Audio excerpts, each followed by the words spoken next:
प्रमोद प्रेमी का भाई साहिल यादव, वो मेरे साथ 1 डेढ़ साल रिलेशनशिप में रहे और मेरे साथ फिजिकल हुए। मैंने कि 5 लाख 4 लाख 10 लाख जितना लेना ले लो, लेकिन मेरा भाई का पीछा छोड़ दो। ये प्रमोद प्रेमी बोल रहा है।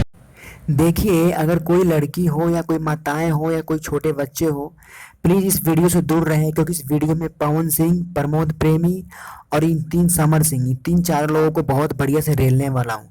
दोस्तों, पिछले बार मैंने वीडियो बनाया था पवन सिंह के ऊपर गाली देकर, तो कुछ लोगों को मिर्ची लग गई थी। दोस्तों, मजबूरी में ऐसा करना पड़ता है।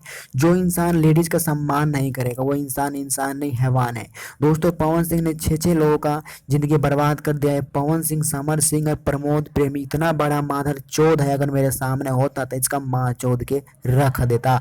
दोस्तों, इस प्रमोद प्रेमी के बारे में पहले भी मैंने बोला था, पवन सिंह के बारे में पहले भी मैंने बोला था, लेकिन कुछ लोग मानने को तैयार नहीं है। खेसारी से टक्कर लेते हैं। खेसारी की टक्कर में कोई माई का लाल पैदा नहीं हो सकता। प्रमोद प्रेमी के भाई ने ऐसा किया कि एक लड़की के साथ संबंध बना के उसके साथ में ऐसा बर्ताव कर दिया और उसको बोलता है 5-6 लाख रुपए ले लो और मुंह बंद करके रखो। वहीं पर पवन सिंह की बात करें, पवन सिंह भी 6-6 7-7 लड़की का जिंदगी बर्बाद करके आज 43 साल की उम्र में ऐश की जिंदगी काट रहा है। दोस्तों, अब क्या कहना चाहेंगे इन तीन चार स्टार के बारे में? अगर मैं सच बोल रहा हूँ, मेरे सामने पवन सिंह मेरे सामने आ जाए, उसको चप्पल से मुंह पे मारूंगा, और समर सिंह को और ये प्रमोद प्रेमी को। थैंक